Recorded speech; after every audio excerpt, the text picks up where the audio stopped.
Hello! Uh, Before we get into this video, uh, the first half an hour of the new DLC game coming out, I downloaded everything and was troubleshooting for about 30 to 40 minutes trying to figure out why Cheat Engine wouldn't run. I let the game run. Turns out screen capture programs it thinks screen cap is some type of cheat sometimes.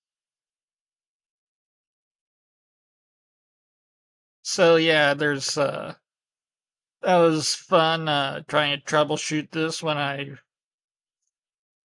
just had to close the recording software completely out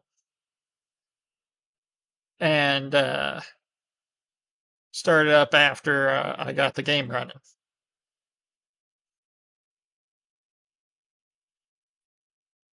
Oh, by the way, the commentary this time around was done in post Oh, after yes. playing the game. Tarnished, are we? Come to the Mostly lands because between the Elden Ring?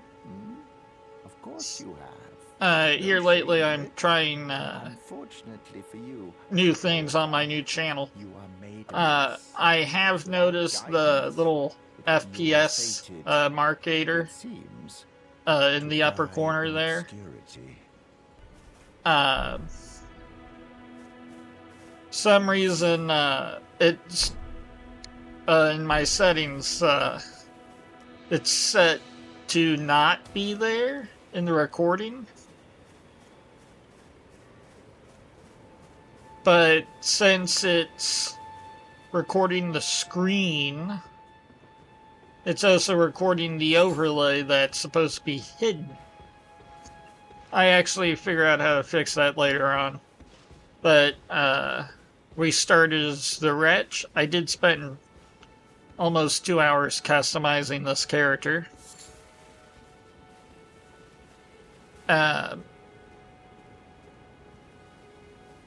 So I have, like I said, I have played this game. I pretty much only done the first entire zone and unlocked the second. In game, I haven't.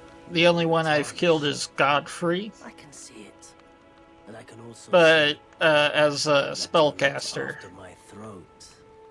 Then why not purchase a little something? The main reason I wanted to do a melee build this time around is they're more versatile and more dynamic in their versatility than flat out spellcaster. Pretty much spellcaster, you just need to change your spells. You don't need to change your gear. With melee, you have to change and tool your gear to the boss instead of most of the time just spamming the same thing over and over again. That in melee is definitely more difficult.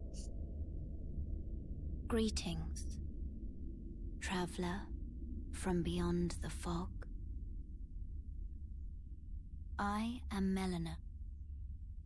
So, this first part's going to be partly a guide for newer players who are looking for game tips. Essentially, pretty much follow the path. I do speed it up here and there. Have you heard of the Finger Maiden? To They serve at least keep it in the video, but this thing's almost 2 hours. to the tarnished. And it usually takes a day and a half to upload 2 hours worth of video on my internet. Are maidenless. Uh, I can play the role of so then for some reason, long form content on YouTube is doing far better than search short for the elden ring. content. You need only take me with you. And algorithm is, Then it's settled. let's just say, Summon me by grace it's to turn runes into strength. off. Ah, But, another matter. I bequeath essentially, to you when this you come ring. to this grace, it automatically triggers the introduction of To traverse America. great distances, And by the time you get here, named Torrent. it will be nighttime. Torrent has chosen. And after you listen to her, Treat the him moment as you're his done, as soon as you're done here, what you want to do Shall I turn your runes to strength? is, Let my hand rest upon you. For but a moment, well, the thing is, the main reason why you want to unlock your America, thoughts, talk to her the first time, the principle is she gives you your horse and the ability to level up. Two very important things in a open world action RPG.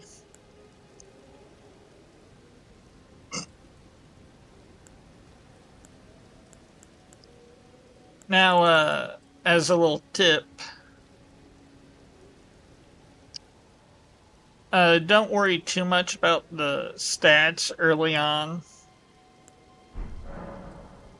Unless you have an item you want to start using. But, usually you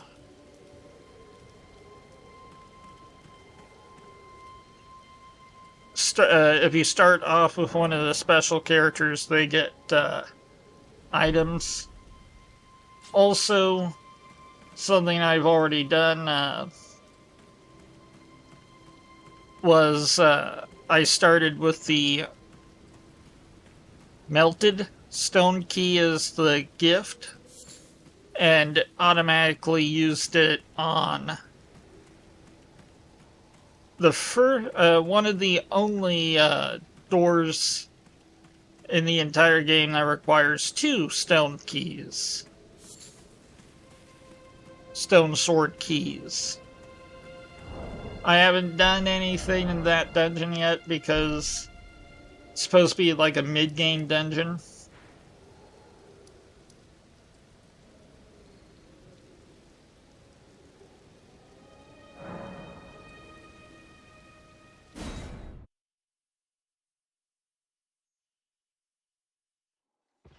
But, yeah, as soon as you're done with America, talk to the nice, pretty blue lady.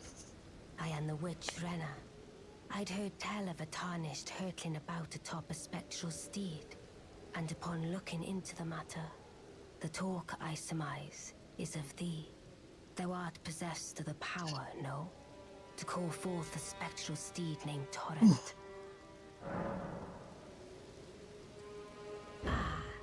As I had hoped, I was And she'll give you your first Torrent's former master. spirit ash and the tool used to summon them. 'Tis a bell for calling forth spirits. Essentially, at a cost of From ash and return to FP, the you ancient. can The summon spirits will obey thine command, but briefly.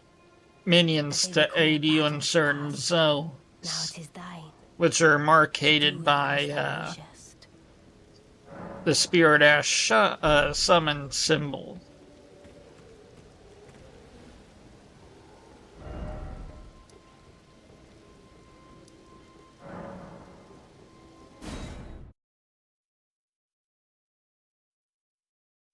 So, pretty much,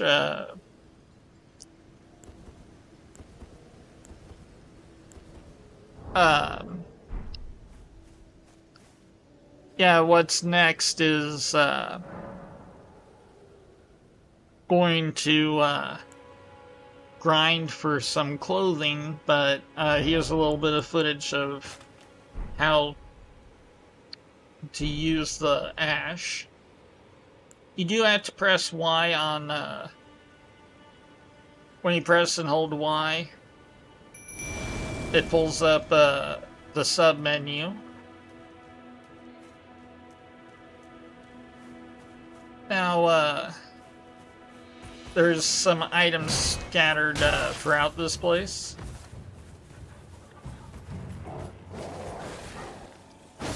There's also multiple different types of summons. The wolves are probably one of the best swarm type minions. Essentially, the whole point of a swarm is to stun lock enemies to death, hopefully. But their weakness is AoE and hyper-aggressive behavior.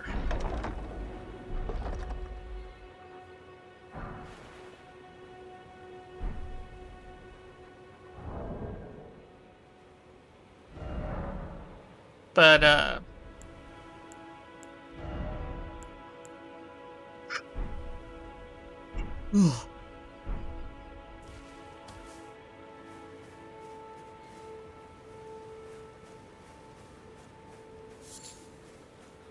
so, essentially a little tip, especially if you're a wretch, starting class. One of the strongest early game armor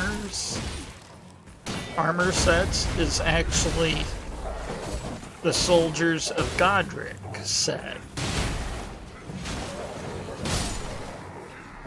Oldest soldier sets are actually pretty solid for mid-game use.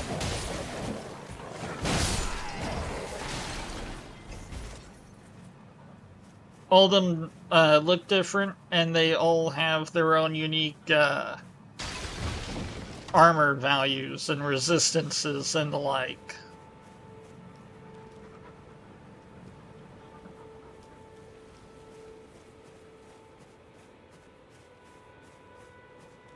Also, a little tip, if you see an item, oh yeah, this is the 2 hours later bit.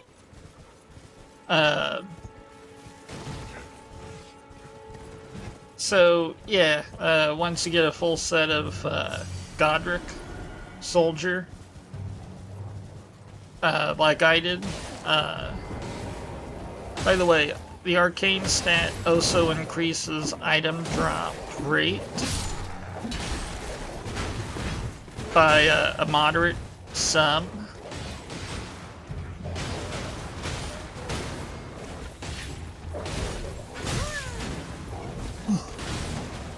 And Wretch starts with 10 in every stat. So it's actually pretty useful.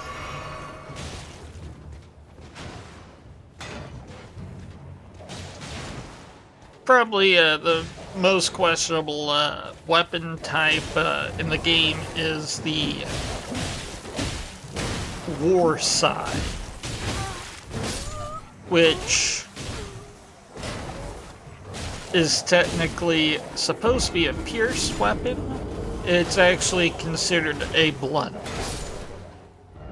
But war scythes, if you don't know, are essentially the war hammers with the pick on one end.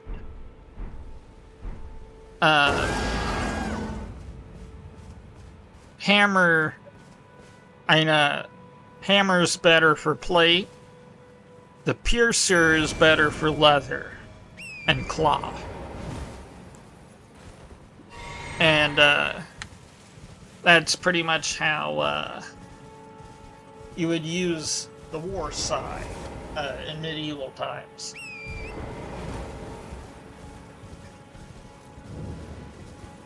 Hammer doesn't do a whole lot to cloth.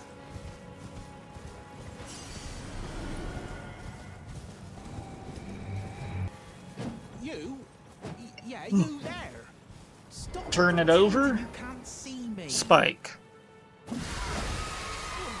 Now, what you want to do after that, you can skip that if you're not the wretch. Claude turned me into a tree. You were Find this just breaking a talking spell, bush, weren't you? Thank hit you. it, Then and it he will was back. reveal a I was demi-human. pushed out of the cave, told not to come back, not ever. Then I ended up as a tree. Now, You came along, really. there are actually some pretty interesting lore for the Misbegotten.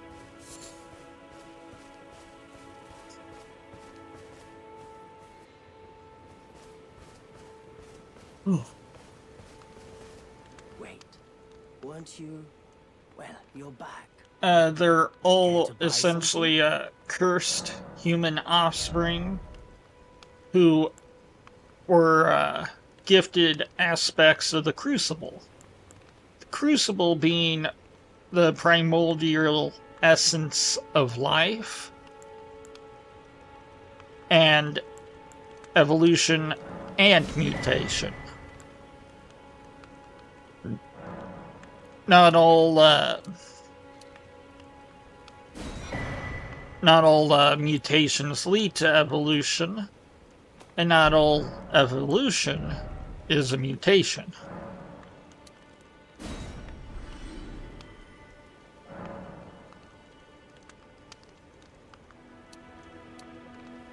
But,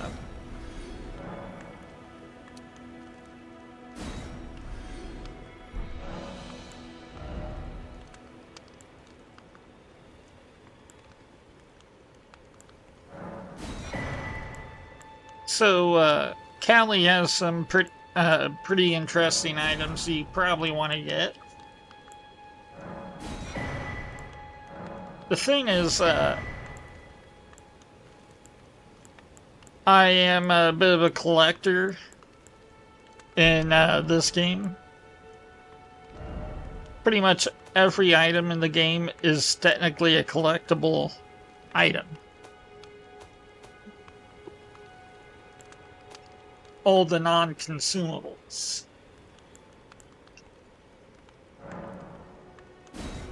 You can also sell any dupes you picked up for runes.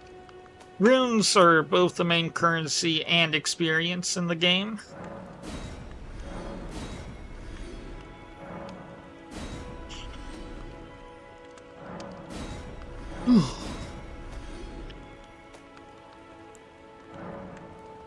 And a bit of a tip for buying or leveling.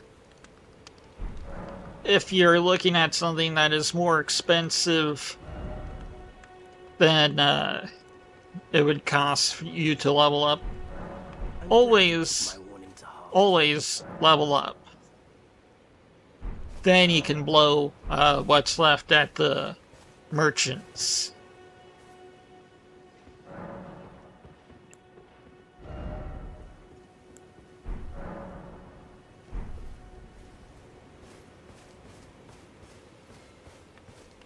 Wait, weren't you?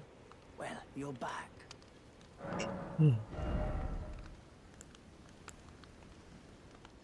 Sorry, I'm a little tired. Last night I spent 2 hours trying to record this audio to find out my voiceover program automatically decided that the headset I was using to listen was the microphone. Goodbye. Nice to do business.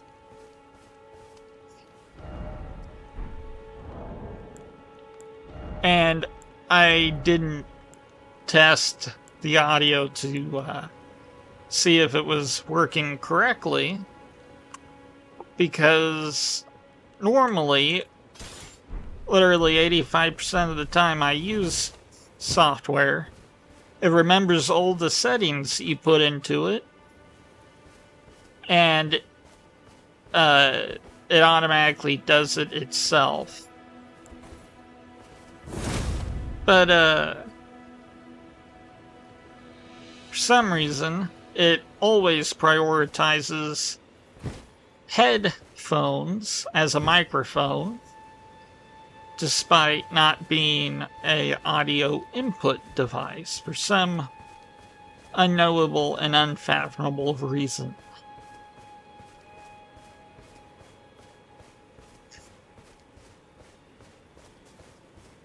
So, essentially, the best setup for the moment, especially against basic infantry, is a shield and a spear. Spears are one of the only weapons that allows you to stay blocking when attacking. The golden aura is the grace of the Earth Tree. This light once shone in the eyes of your tarnished brethren. They're really good It 1v1, that guides you. but any numbers higher than that The rays of grace tend to be that guide a you bit through harder. your burden. Upon the cliff in Castle Stormvale is a shard bearer, a demigod, who inherited a fragment of the shattered elden ring. If the rays of grace signal the castle, then the elden ring So, beckons you. pretty much whenever you find an NPC I pray that you and they have dialogue face the options, challenge presented by the always listen to them to their end. Or at least play them and then skip them. Mostly because if they're tied to any quest,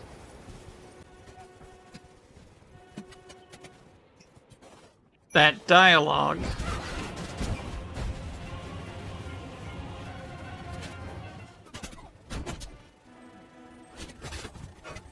a lot of quests are locked behind the dialogue. And this is one of the only RPGs I've ever played where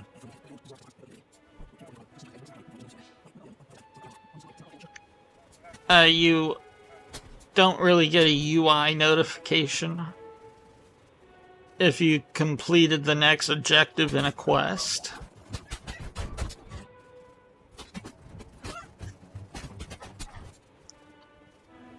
I sped this part up, but pretty much if you keep on going in this straight direction I'm going, you can slow it down if you need all the twists and turns.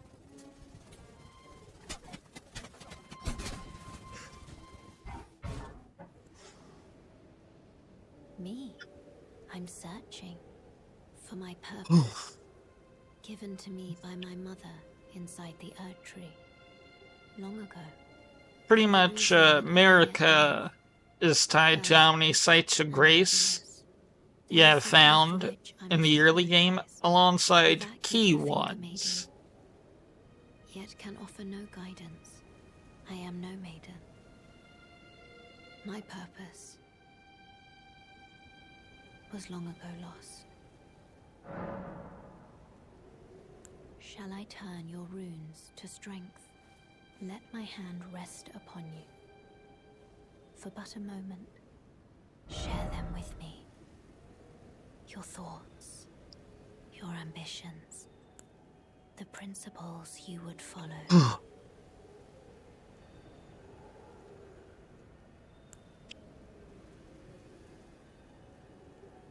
Since I'm going melee, I primarily put all of my points into strength.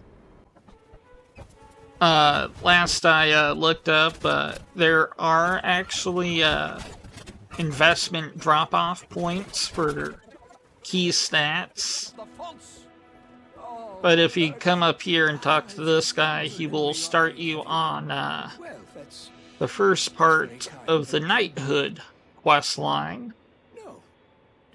which upon its completion grants you knighthood, which automatically reduces the carry weight capacity of any knight named armors. So, an armor set named Knight of the Flame will be 10% lighter, since it has Knight in the set name.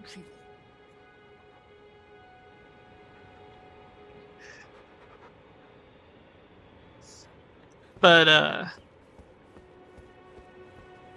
that's a pretty late, well, it's a mid-late game quest line that gets completed. But, I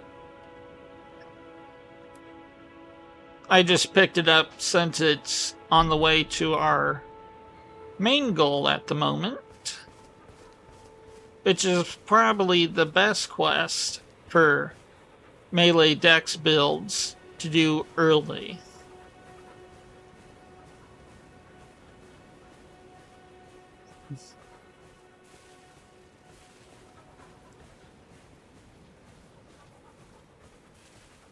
Now, you do kind of want to be a little sneaky through here. Occasionally, you can attract bears.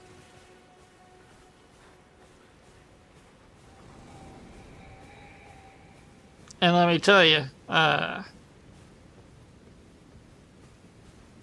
those bears tear up your character like a piñata at a 15, a 5-year-old's birthday party with 15 to 20 children.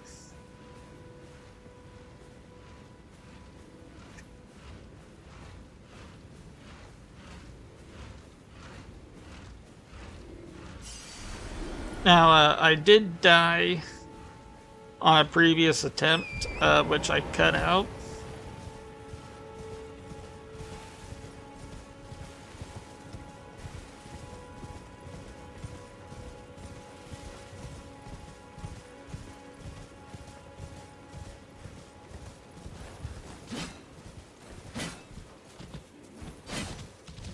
Now, some items and weapons on horseback don't work as good as you would think they would.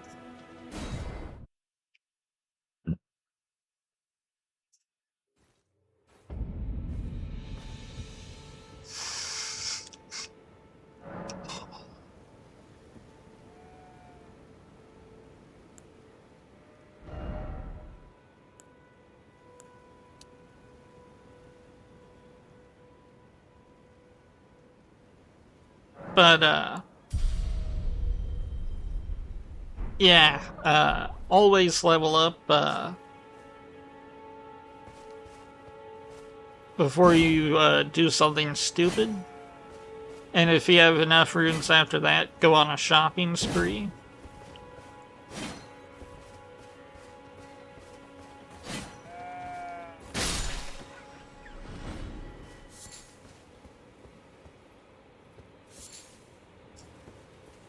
Also, certain animals will actually have unique drops that are usable in consumables. So, if you see a deer and it's on the way to where your thing is, you're going after, go ahead and stab it, because there's an off chance it will actually drop something of use. Again, arcane scaling will increase the rarity and or quality of the drop.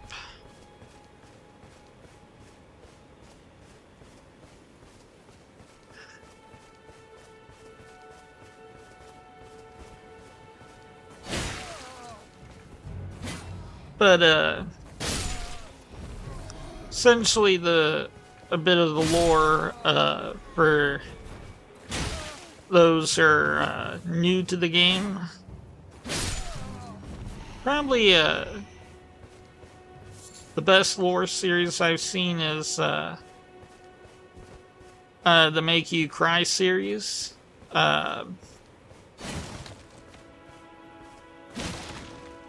It's the most viewed lore channel series of Elden Ring that I've seen. He goes in deep detail, but little bits of the lore is pretty interesting. For example, the main reason why everything's in ruins, and you see crippled, almost corpses walking around in nobles' clothing, that's because one of the previous Elden Lords. See, whenever you become an Elden Lord, you get to impose a rule onto reality itself. And Queen Marika, one of the things she imposed was undeath. No, not undeath. Undying.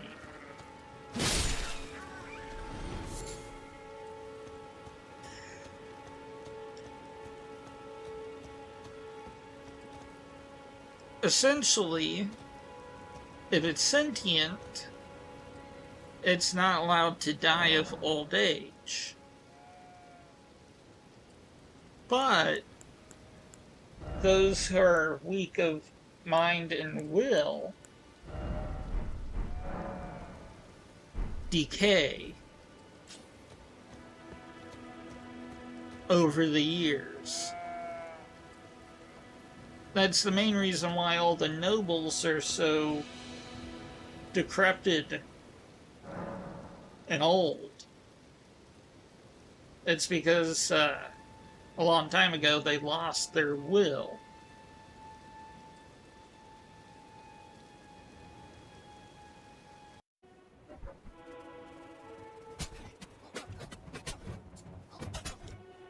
And in the Dragon Burnt Ruins, pretty much all the nobles have started to worship the dragon, because the only true way for a human to die is to be completely cremated. But if you follow this road, essentially you want to get to the Church of America, but pretty much what I'm doing right now is going places and collecting things.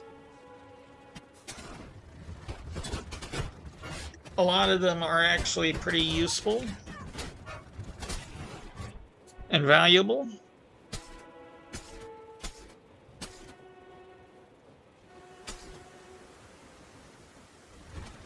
But I'll try to get a full set of everything.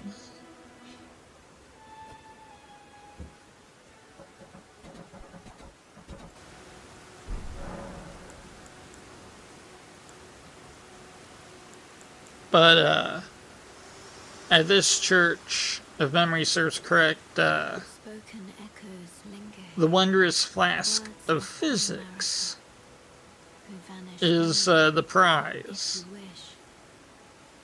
It's essentially a flask that grants a customizable buff.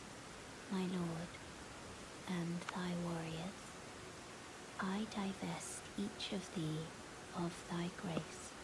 With thine eyes dimmed, ye will be driven from the lands between. Ye will The wage war green in the bar land is your far, stamina, where ye will and live, that dictates and reign. how many actions you Well, can take perhaps in a thou wilt period of serve time here in lieu of a maiden's before you kindness. have to stop and recoup. Shall I turn your runes to strength? That's increased by Let my hand rest upon you. leveling For but a endurance. Share them with me. Your thoughts, your ambitions. It also increases how much you can principles carry you would follow. without becoming overloaded.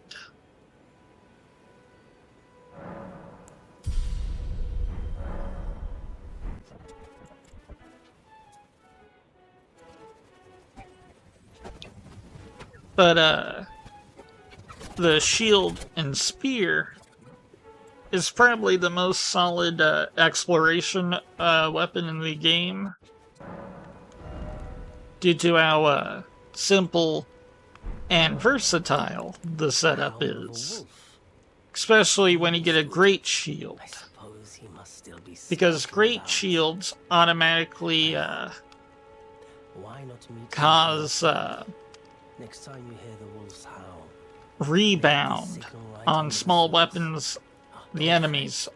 There's use, nothing to fear. I just have an inkling the two of you might alongside bladed and pokey weapons.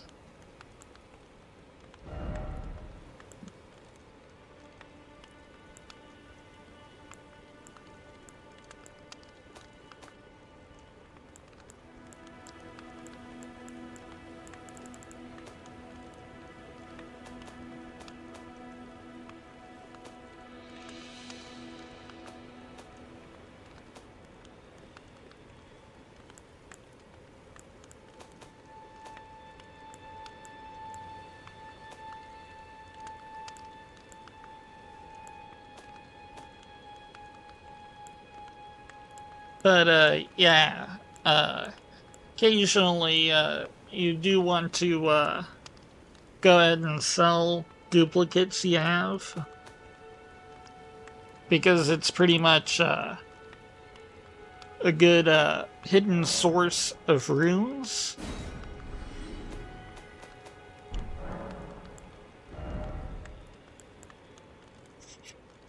But something I recommend is you can also save them similar to rune clusters. Clusters can be broken to give you runes, but they're an item in your inventory and thus aren't lost when you die.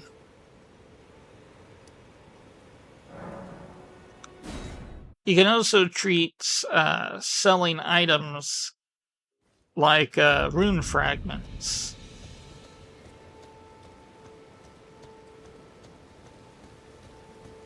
You should, or else you're going to lose them if you die somewhere.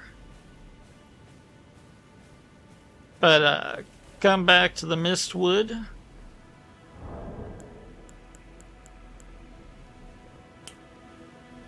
Once you hear the howl, talk to the merchant back at First Church. Carly sent you, did he? Do the snap, Never the bloody busybody. and the half-wood Maybe to him you don't seem so wolf strange. Blythe The name's Blythe. will come down and grant you a He fought quest. so many nearby. Or so I've heard. Come tell me if you Help find him locate Darrenwell, the Bloodhound Knight, Darrowell is nothing but a traitor, and in need of a and he will reward you upon his death. But essentially, these ever jails are set all over the map, they're essentially, gameplay-wise, they're optional mini-bosses that usually grant unique and useful things. Be it a weapon, spell, whatever. But, these are essentially prisons for, bad people. You know, the kind of people that are, either deserving a fate worse than death, or are too strong to be conventionally killed No true justice. No. This is where it by ends an for you. executioner of some kind.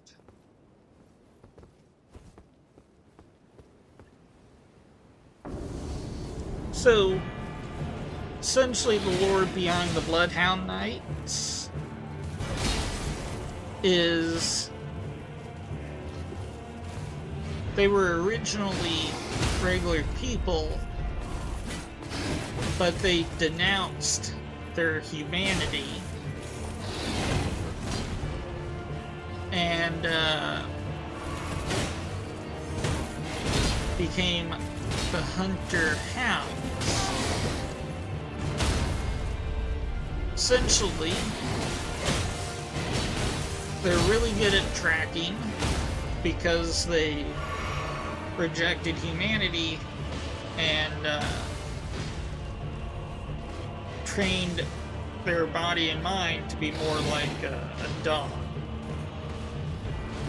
But part of the process of becoming a Bloodhound Knight is pledging loyalty to a general or whoever you want as the first step. This Bloodhound Knight killed his original master because he went too hungry for blood and went crazy. No. This is where it ends. Also, I captured probably the first and only time I've seen Glide pretty much get pwned in a fight before. But I think they may have updated this.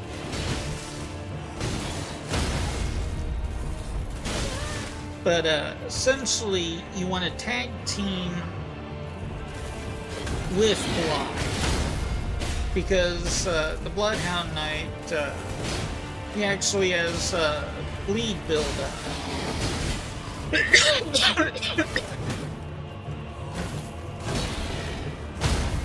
And bleed is probably one of the nastiest status effects, because once that little bar's full of red, you pretty much take a percentile health, a percentile of your maximum health as damage. And it's a significant percentile. Pretty much, an early game, it's always a death sentence. Right. Had to work for it, but it's done. Don't say I'm not a man of my word. Here's your prize. Talk to Blide, exhaust all dialogue. Oh yes. I should say, if you venture north to Raya Lucaria and come across a venerable blacksmith who's a little on the large side, tell him I sent you, and he'll be sure to treat you right. I owe you one, I reckon.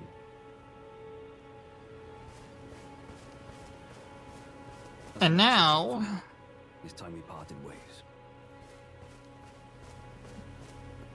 we got the Bloodhound Blade from killing that guy. So now we do the Bach quest which I cut most of it out since it's in a dark cave and YouTube hates dark caves. They're too spooky. That and due to the YouTube compression algorithm, darkness is blacker for some reason.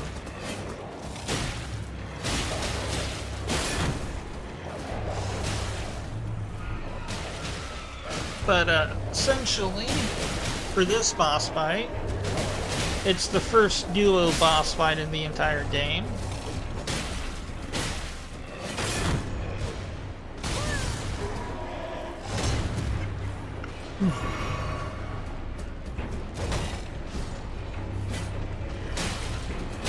And you want to do two. I mean, do them one at a time. One of them is sleeping in the cave, and as you saw there, you may have to go back and slow it down if you missed it. My spirit ashes ran into the corner and got this one up from her nap instead of killing the one that was awake.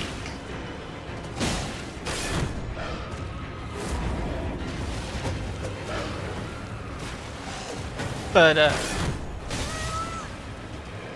boss fight like this really warrants a consumable known as the blood pot.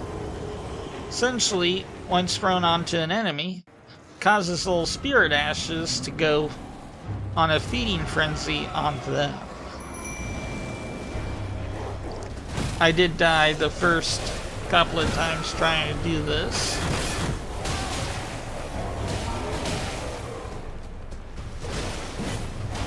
But,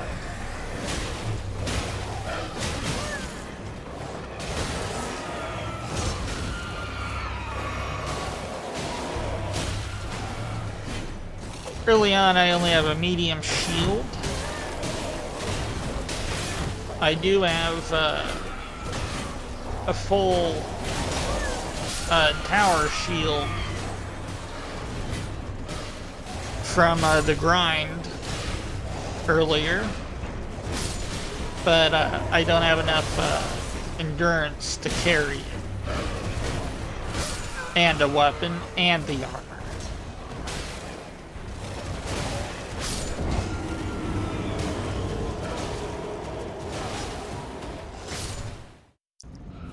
And the spirit ashes woke up the other one before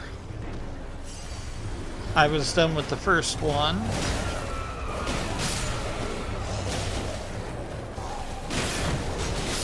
And something I noticed, the spear wasn't doing a good job. Because there's also ads in this boss fight, and the spear is really good against single targets, not so much with two in-your-face tanks.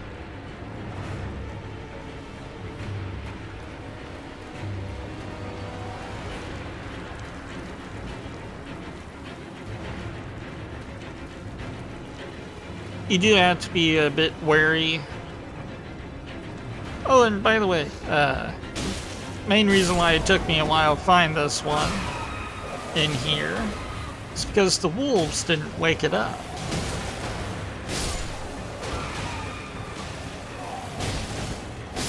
Of all 3 times I have done this in this setting, they always woke up the second one before I killed the first one, or just before I was about to be ready.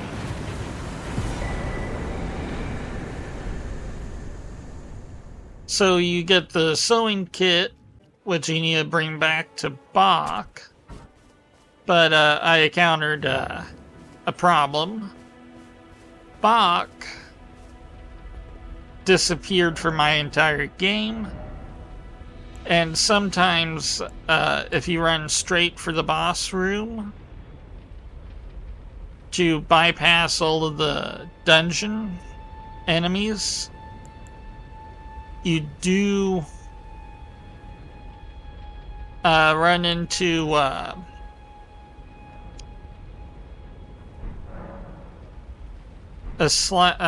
very high chance of one of them, one of those misbegottens finding Bach, who is an exile, and will promptly skin him alive for trespassing.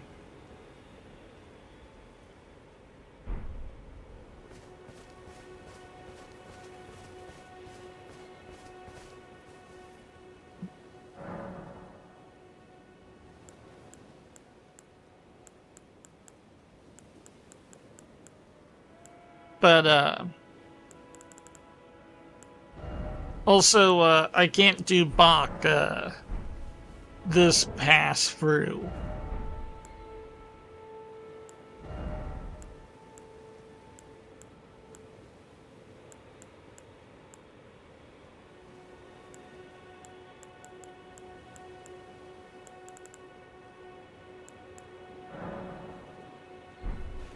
But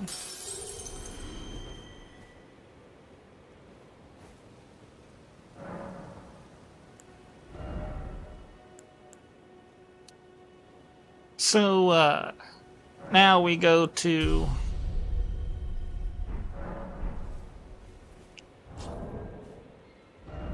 Fort Moore.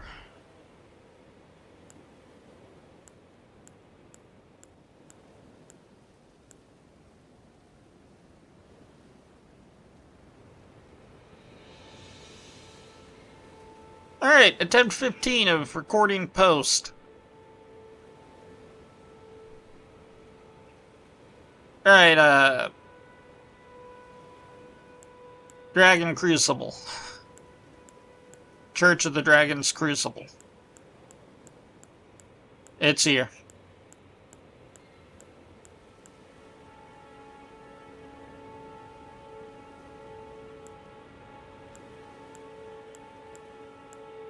For some reason my audio software keeps auto-correcting the audio input is the fucking headphones. They don't even have an audio input, they're an audio output device. I don't know why it automatically defaults to an audio input device. And an audio output device, not the audio input device. But, I grind on the fort here for a bit because I lost my runes trying to get the tree seed. And, I die a couple of times trying to get the runes I lost back. You know, typical leveling stuff.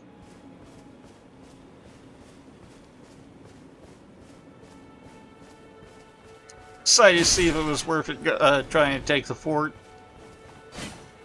Decided nope. Forgot there was grenadiers in there. But we go here. Ash of War Master Shack. He will give you Ashes of War you can buy, which is pretty good since this is a melee run with incantation support.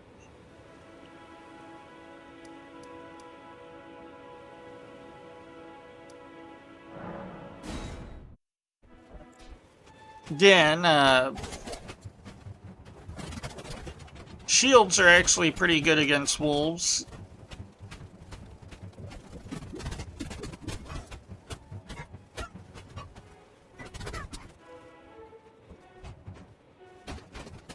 Stone Sword Key. Talk to the lady in here. She'll give you the jellyfish ashes.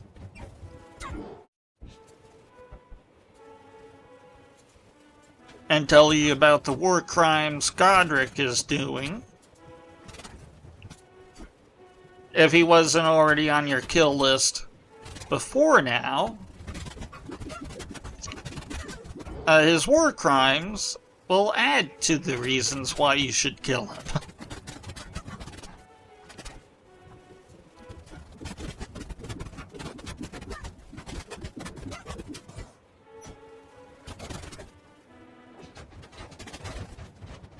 But eventually she'll give you the jellyfish ashes. And eventually she should give you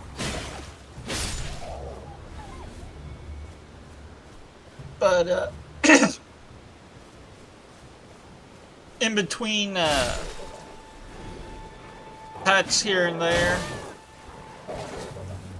Oh wait. She gives you the jellyfish once you exhausted all of her things.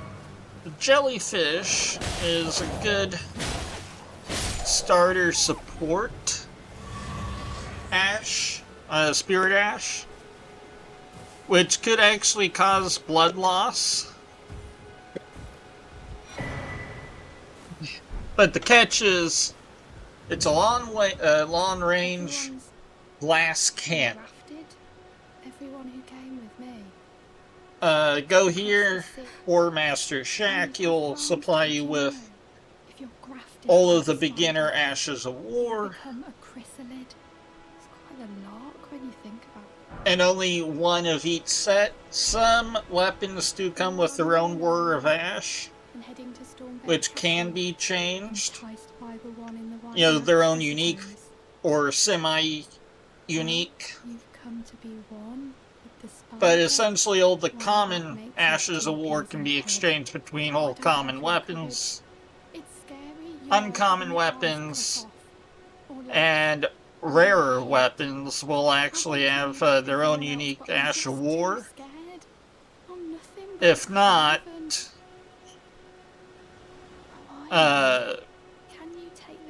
just regular. But there's a few outliers, but all of them are pretty much just all or not. It'll be glad of your company, I think, the little Playing around with one of the buffs. It was a pleasure to see you. Oh, tell them That Ash of War I just used temporarily buffs the damage of that weapon. But if you ask me, Warcry is probably the best buff in the game, Ash of War buff wise. That and Golden Order. But if you're looking for poised DPS and increased stagger chance, yeah, Warcry's the best bet. Also, certain weapon types will also have unique inherent buffs. For example, the heavy attack on halberds will do a triple spin upon doing a heavy. Go here, talk to Alexander the Jar Warrior. Probably everyone's favorite side character.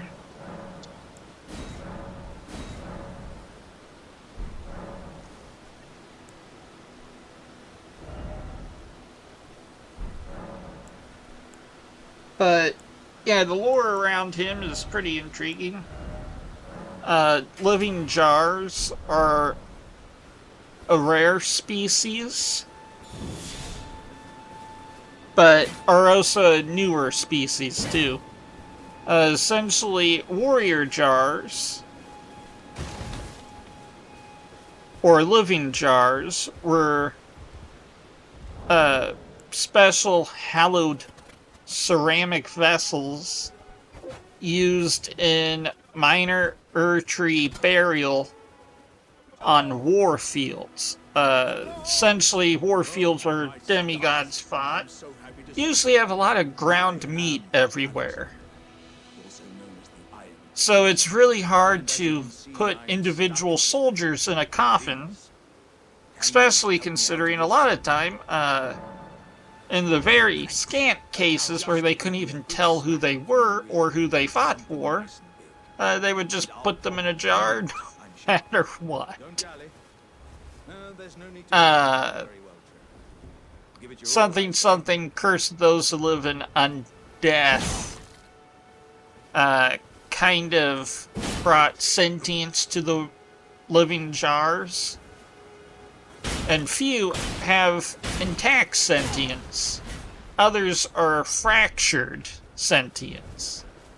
You know, more like animalistic.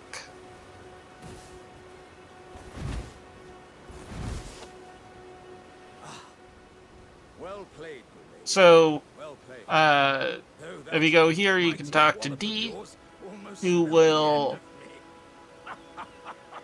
tell you about his crusade against those who live in death,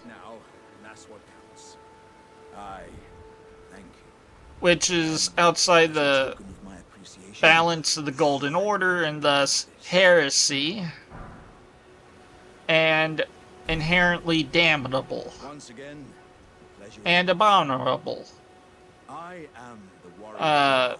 But yeah, this is the first catacomb you can find in the game. If you're having a hard time looking for him, trying to find him, each catacombs has its own unique statue of a man with very bad scoliosis, who is essentially the god of death in the Souls series. But if you need help and are too lazy to look up an actual guide,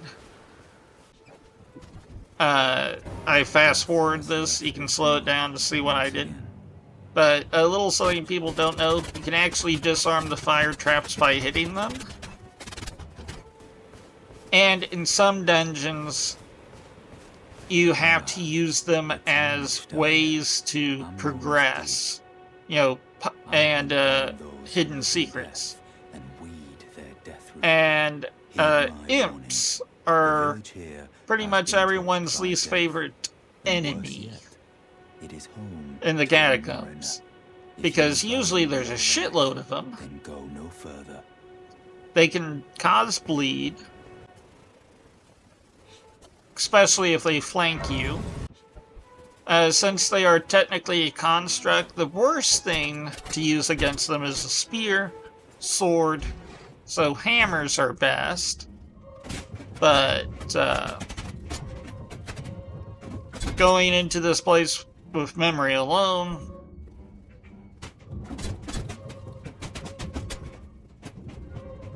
by the way, if you see imps, usually the boss is some sort of construct creature. Most likely some type of watchdog. Now, something I really like about the boss design in this game, if you pay attention to the boss, like this one for example, you'll realize it's made out of stone. The worst things that stone is pretty good at, compressive force, really hard to pierce stone, and it's also really hard to cut stone, especially with a straight edge. Matter of fact, most stone is still cut with explosives, and very rarely some type of saw. So,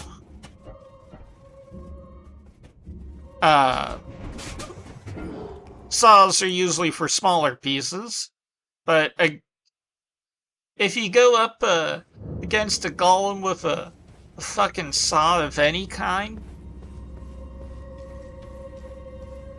especially when it's trying to gut you. You have more balls than the average man. So, essentially, stone, to my knowledge, the majority of how they shape stone is with special hammers. So if you use a hammer against stone,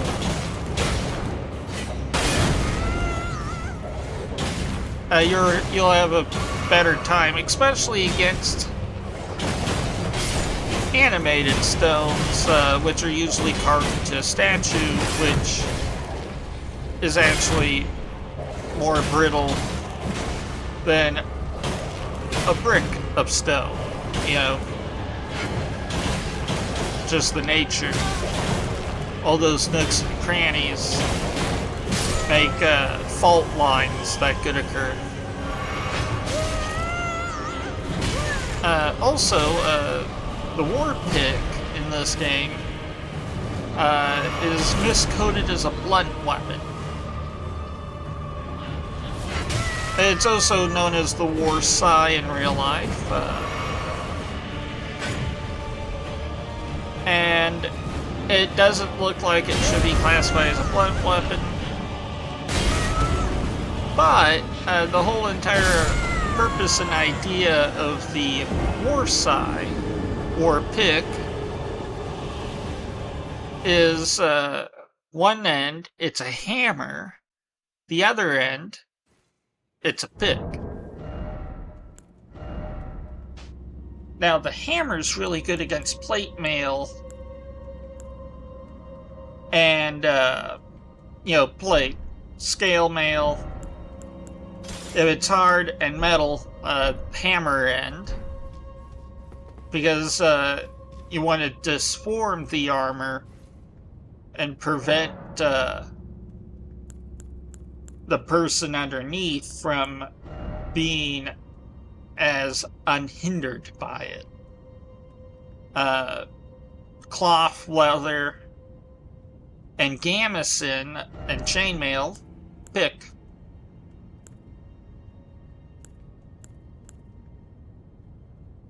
You never want to use the pick on plate mail because it could get stuck. And a stuck weapon in a battlefield is as good as a broken one.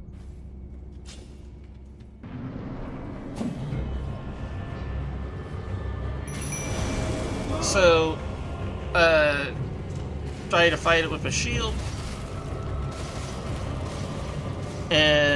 But came to the conclusion trying to block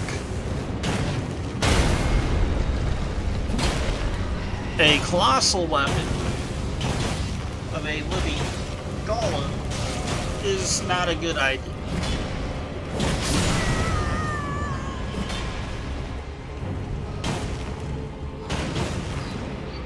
Because colossal weapons, even if blocked, they still do half of their damage. Oh, it also breathes fire, because why not?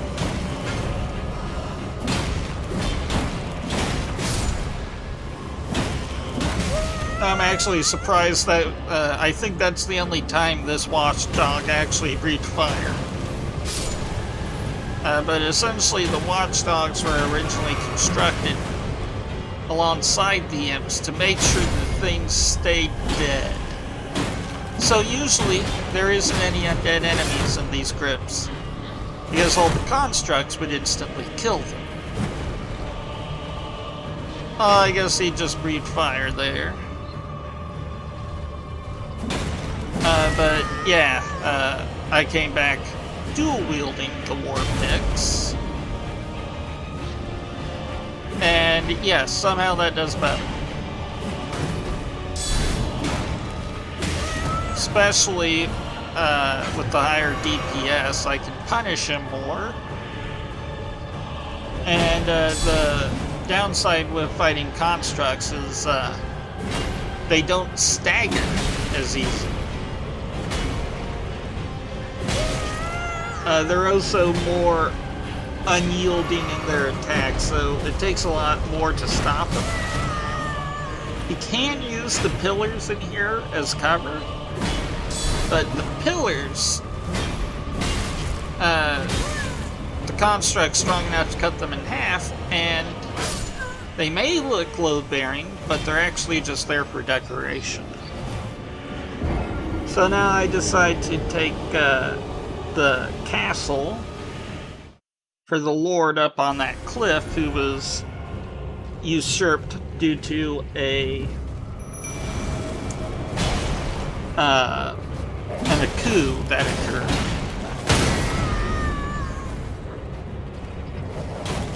But yeah.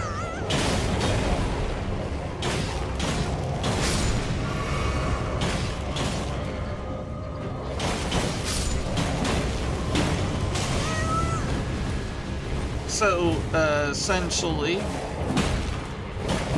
best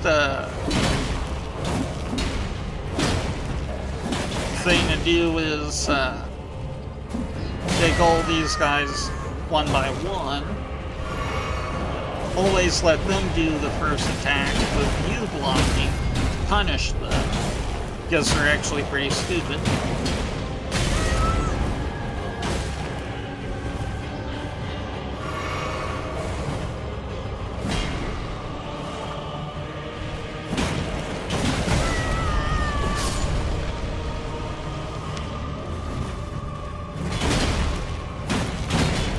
But the thing is, I am wearing their armor because it's actually pretty decent armor. Pretty good balance of physical annulments and resistances, and elemental. There's also different variants that have those values skewed in different ways.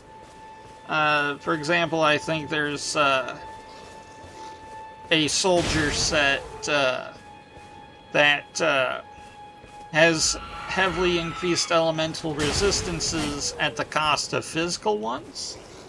But early on in the game, unless you're fighting a very specific enemy type, you're going to want physical for your everyday. Unless you know you're going to fight something that is not in your everyday. Like mages, for example. If you're in Lucaria and you're more worried about physical armor than magical resistances, you're probably in the wrong place.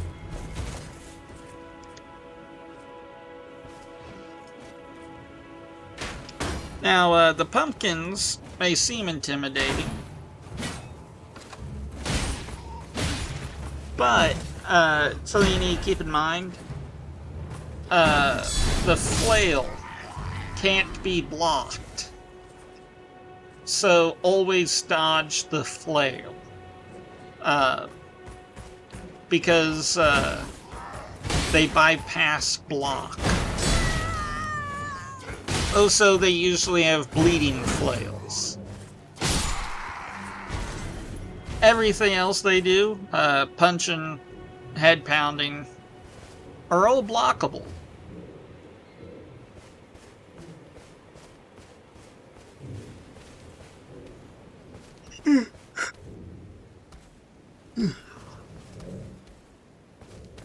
So, yeah, now I summon the spirits to go in there, take out as many as the rats they can, and hopefully cause friendly fire between the grenadiers and the rats. Rats are probably up there with dogs in how annoying they are.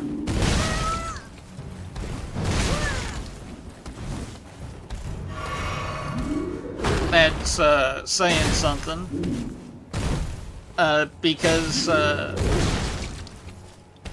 when in the middle of trying to record audio for this one, I decided to go ahead and play the game for fun, and obviously record it to commentate over it later.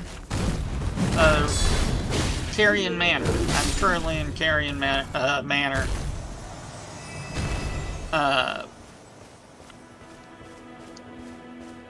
And let me tell you, I found a new most hated enemy.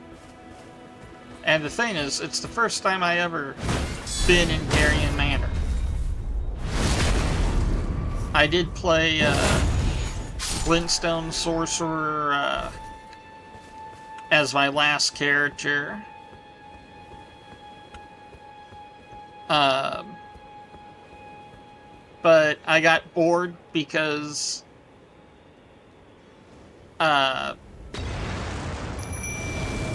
glintstone sorceries are the most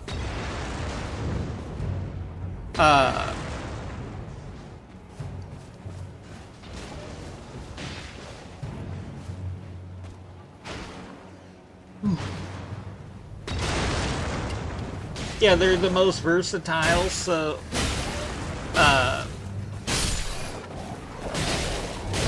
so pretty much once you have like 80% of them, you pretty much already have something for every occasion. And a lot of time, you just spam the same thing over and over again because it worked.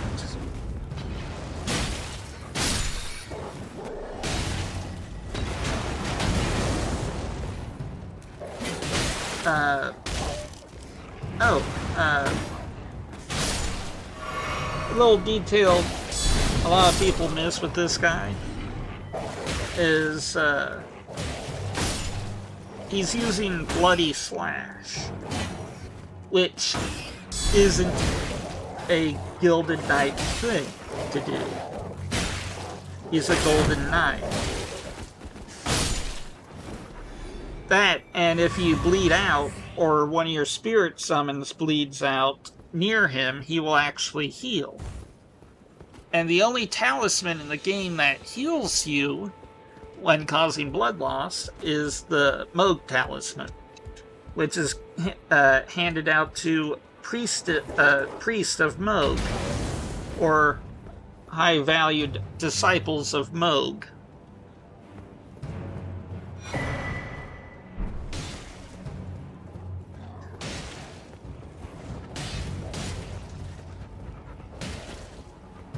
So, go up here, get the amulet.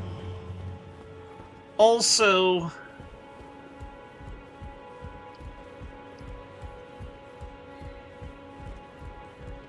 you need to kill every enemy in this castle.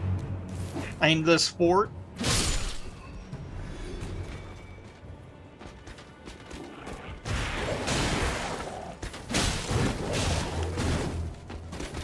Before you can turn in the quest, and that includes the sniper on the post. If you miss him, you have to start completely over minus the blood sword guy. Oh, here's where I took the screenshot. I know, the thumbnail.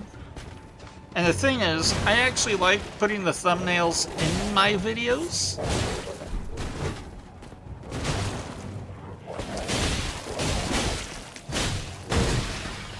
Because, by showing, having the thumbnail in the video, I can,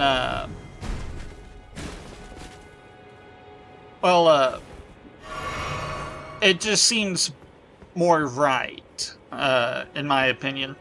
Instead of throwing together something in Photoshop from a screenshot, and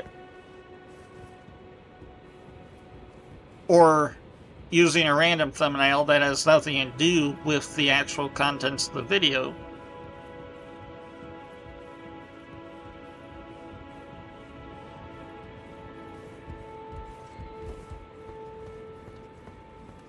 I just kind of like the aesthetic.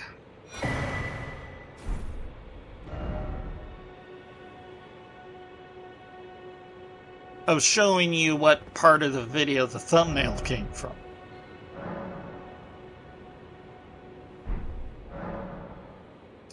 kind of feel like more people should do it.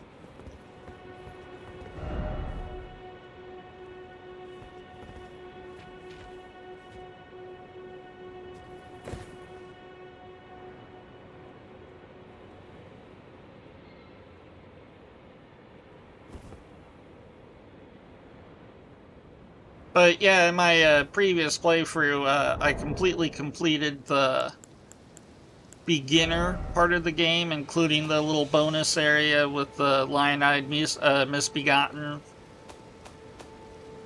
and all the dungeons around there.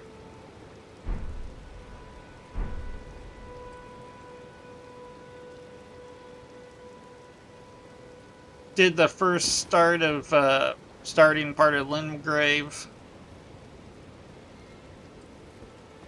I think the furthest I got was meeting the Turtle Pope, but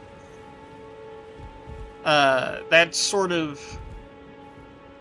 an optional thing as the Glintstone Sorcerer.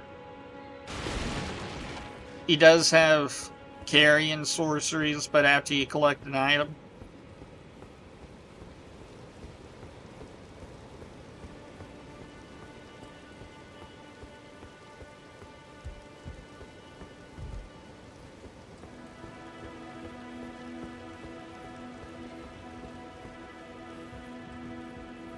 But, yeah, once you kill that sniper, you're pretty much done. But I have had a minor bug once where the crossbow bolt at some point counted as an enemy. So every time I go through here, I usually kill the crossbow bolt.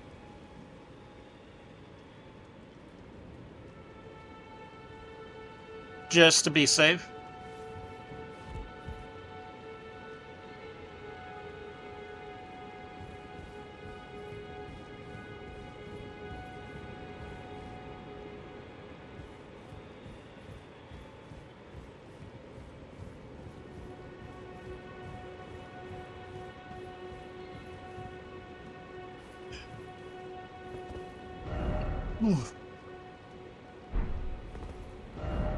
Does take a few swings.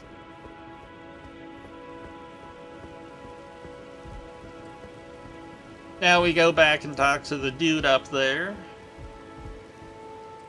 Tell him his sport's back. Exhaust all of his dialogue, or else you're going to look like an idiot when you have to come back here because he couldn't find him. And realize he only had 2 more words to say before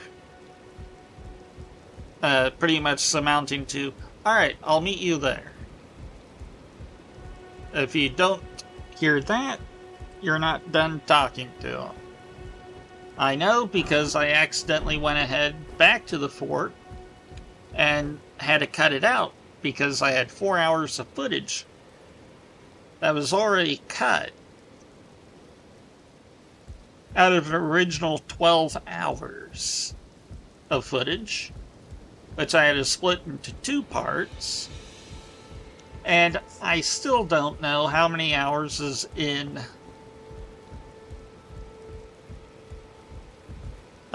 last weekend's batch of playing this game.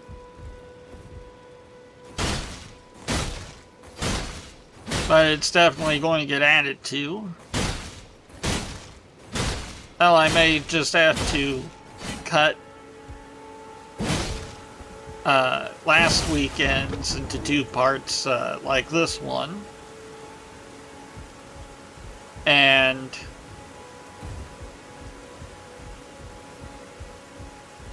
put what I have not put in there into a new folder labeled 3. I've been waiting for you with bated breath. Did you manage to recapture my fort? Oh, excellent news. Just wonderful. And the knight's dead to boot. Alright. Well so, done, my friend. Well an interesting done. thing a lot of people I don't knew I was know right to trust you. Now, is it's actually there's your possible reward, as to promised. Go ahead. skip It's all Godric the yours. Grafted by following this road. I stop here and fight this group of enemies because they are actually worthy and actually drop pretty interesting runes for how difficult, how easy they are. Ah, you, is it? I suppose you must Pretty have decent. seen it by now, yes. The sorry state of my fort? Oh, indeed, it is a foul I'll come back, fate for pick a that land item up. to be without a ruler. One must be found. But it's pretty hard with when you're haste, being sniped. and not that awful Godric, but a true and stalwart lord of the proper lineage to take the reins of Limgrave. I am sorry to have lifted your hopes, but I haven't the authority to raise you to knighthood as things stand. The great Kenneth Height So, issues his sincerest apology. But now, yeah, I must begin my search post-haste for a true and wait. stalwart lord No, of the proper no, lineage sorry, I was, to take the reins of misthinking. Limgrave. I decided to I must begin my go search to the gates post-haste for a to true and Moog. stalwart lord of the proper lineage. Morgoth the Fell.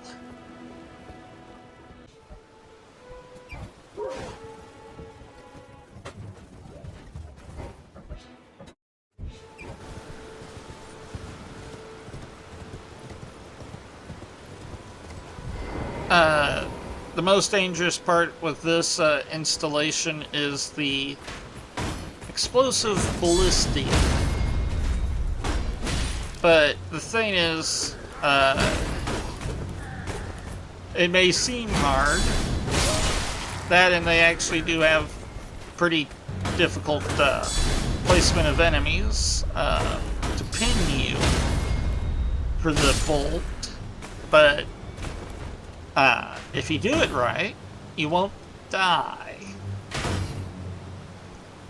Essentially, once you get that ballista out, literally 90% of the danger of this fortification is gone.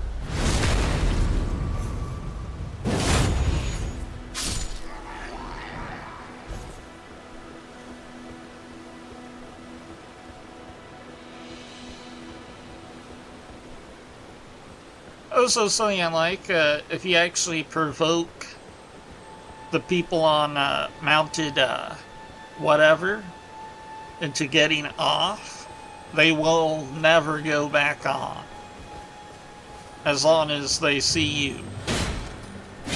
They'll actually try to hunt you down instead of getting back on the ballista and shooting you.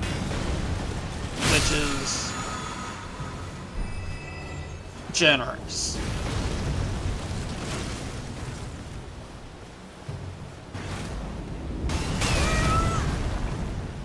So, this attempt, I decide to summon some meat shields to distract the ballista.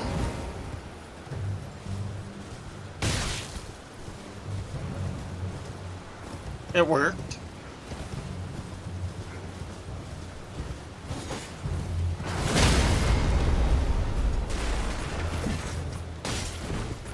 Now, I do clear these guys out, because I'm actually pretty close to leveling up, and I decided to grind here for a bit until I had enough runes to level up.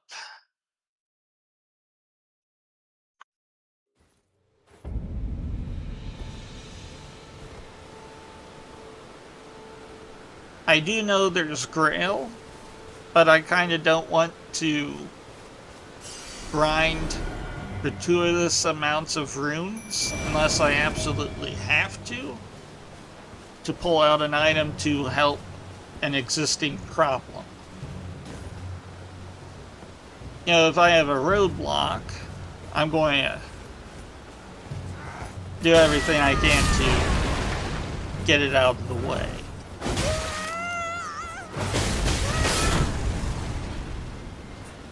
I was actually curious to see how much HP this ballista had.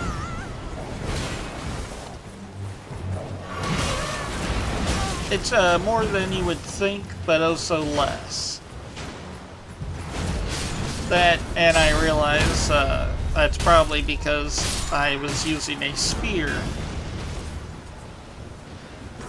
And wood should be more susceptible to axes than a spear.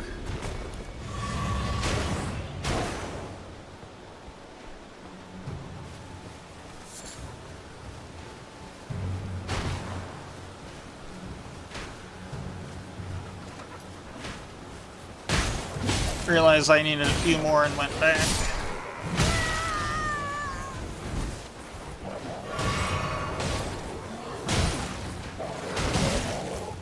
I decided to try... Oh no, never mind. Back with the wolves. I only need a few.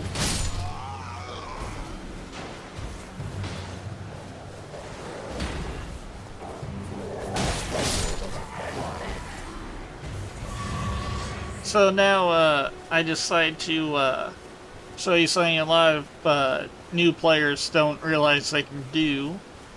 You can actually temporarily bypass Godric the Gold and go straight to the next zone. I decided to do this for a small handful of reasons, one of which is some of the best incantations in the game that will actually help beat Godric are on the other side of Godric.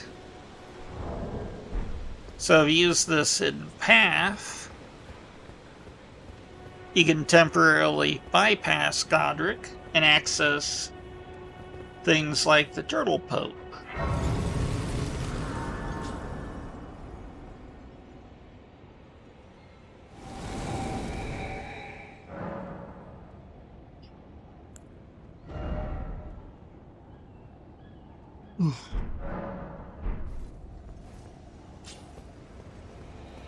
Also, there's these NPCs called the Finger Readers, strewn all about the lands between, who will give you a prophecy of some kind.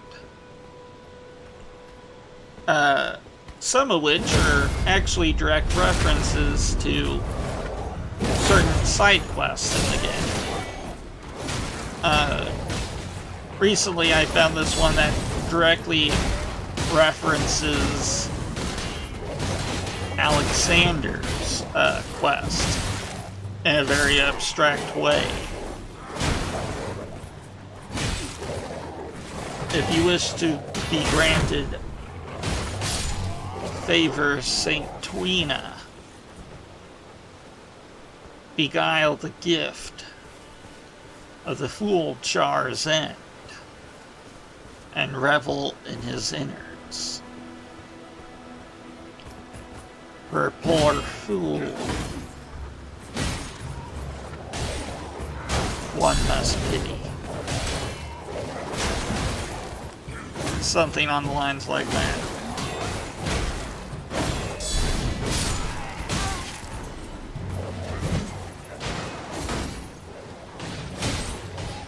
Also, when you automatically, go through this path, as long as you pick, set at a site of grace anywhere beyond Godric's castle, it will automatically initiate a chat with Marika, as if you already killed Godric. So the Round Table Hold is unlocked, and you can use this to start many side quest lines, one of which is Spirit Ash quality increasing. You can generally improve Spirit Ashes, making them more effective if you complete this side quest. You unlock the ability to upgrade them, which will actually become much of a use later on.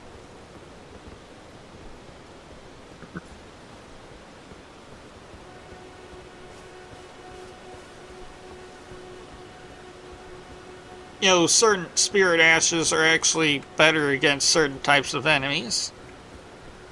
Swarmers are really good for shield block tanky types because of the stagger they do. Then there's the duo summons, which are usually shit. Then the single summon, which is usually just a really powerful guy. It was also usually a type of enemy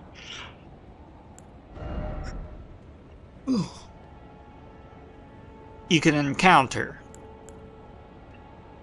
Like the Banished Knights.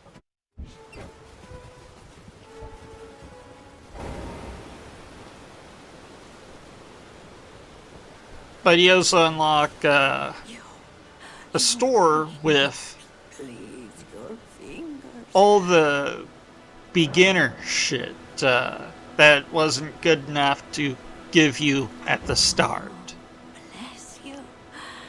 Literally, if you already have an item in one of these categories of what's offered to you here, I guarantee you, most likely the thing you already have is better.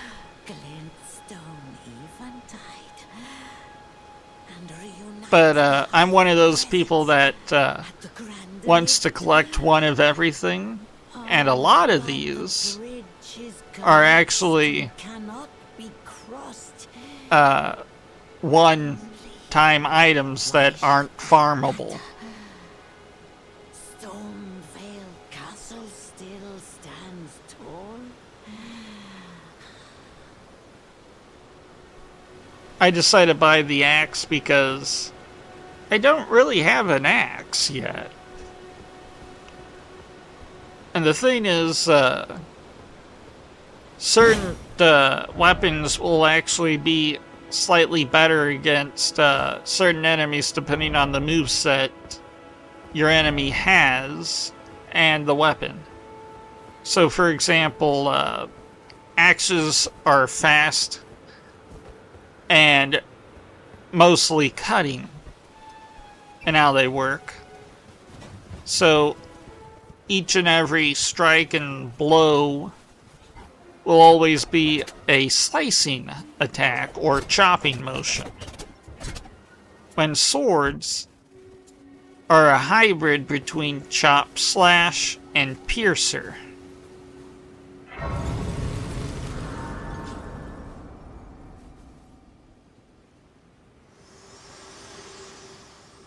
But pretty much I talked to all the NPCs in here.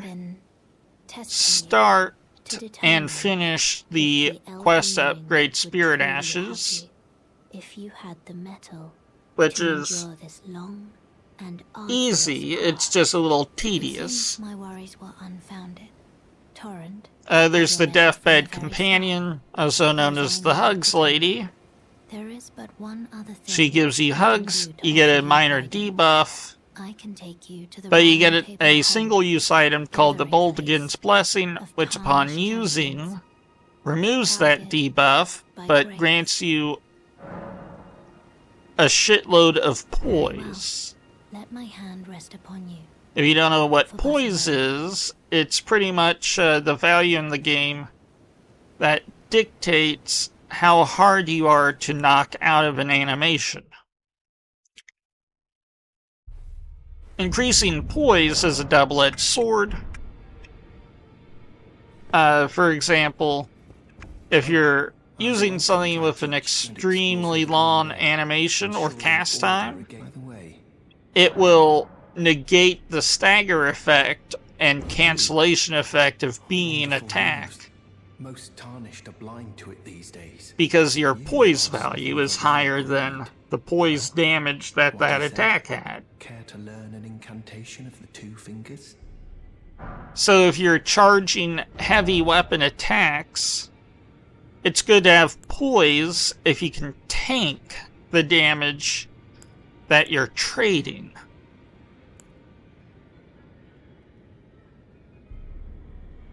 with your enemy. Poise is pretty useful, and not at the same time. For example, if you're a spellcaster, you probably want to be knocked out of a very long cast time animation in certain instances, because usually there's combo attacks with your bosses, which most of which are what's done as a true combo, which just stun locks you into oblivion.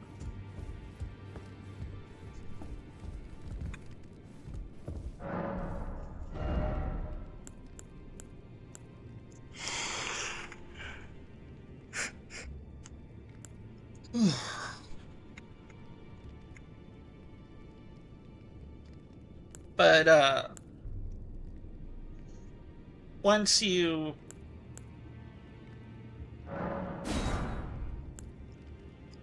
for some reason I just like rolling through the random items, especially in this the round table. Something that every Souls game always has is really good pot physics. Matter of fact, in some of the level design, they purposely put pots in noobish areas to encourage them to just barrel roll through the entire room of pots. In the off chance that it could cause their video game console to overheat and crash.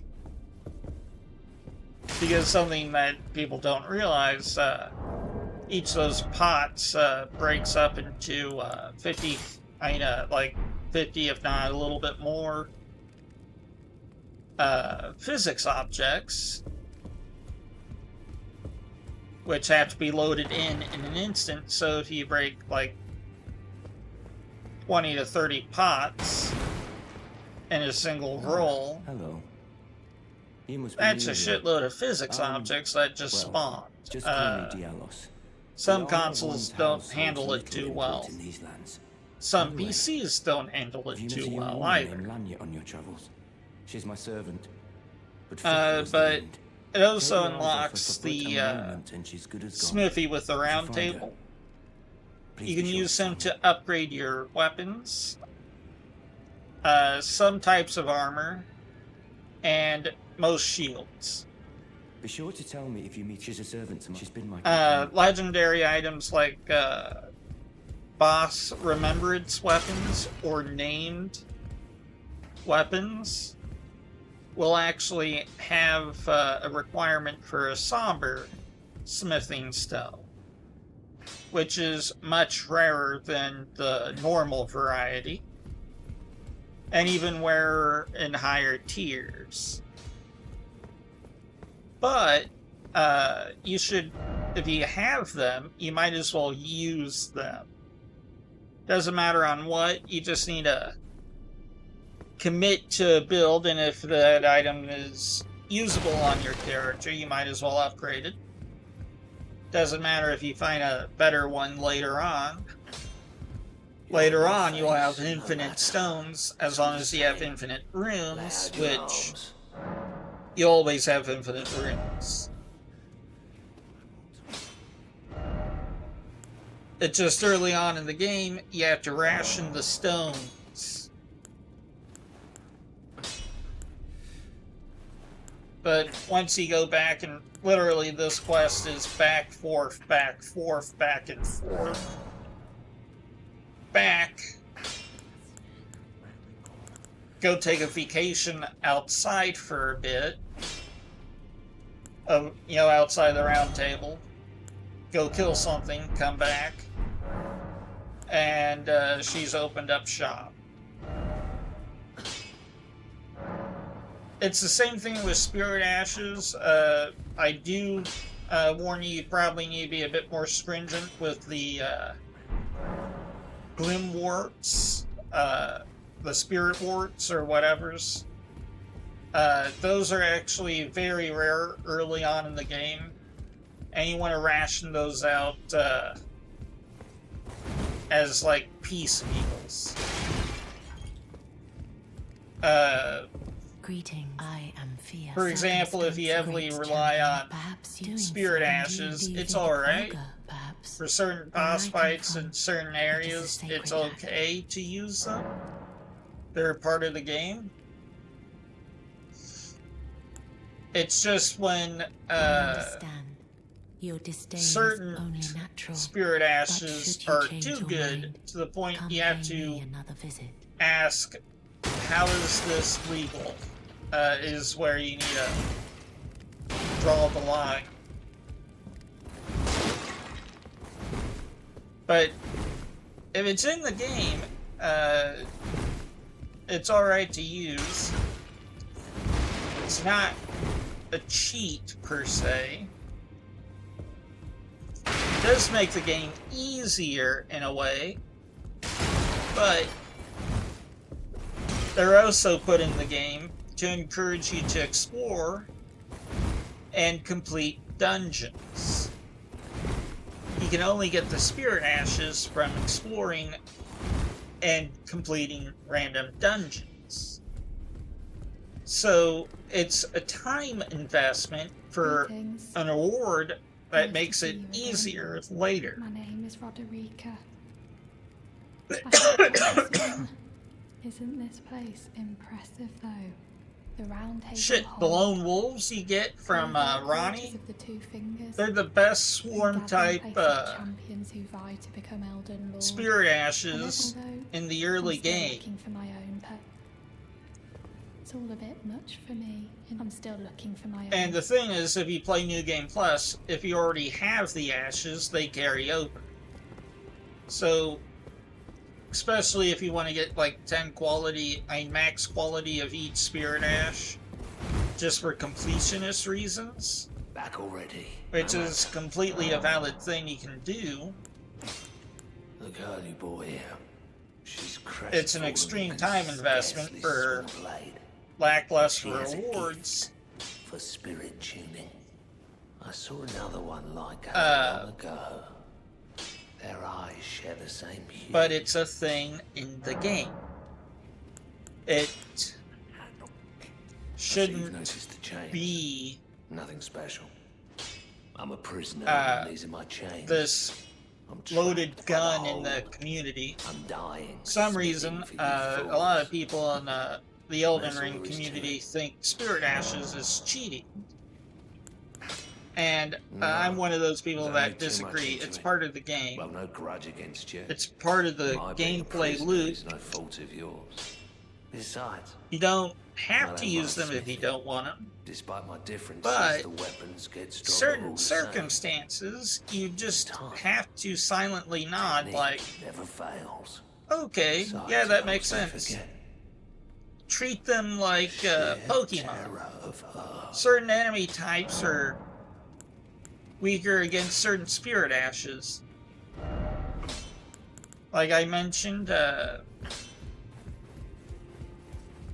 wolves are a swarm type, which are usually good against tanky foes with low poise. It's all a bit much. I'm still looking for my You're telling me? I don't believe if I lower moderate poise. You know, they're not going to stun lock I know I can tell. An act boss or anything, like Godric. If I do, I suppose I should. That's not their purpose.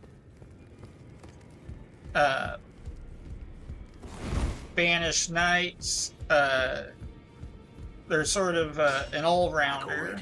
Pretty good for practically anything you throw them at. Are you out of your mind? Who'd stay with an ugly brute? But who knows how to smith?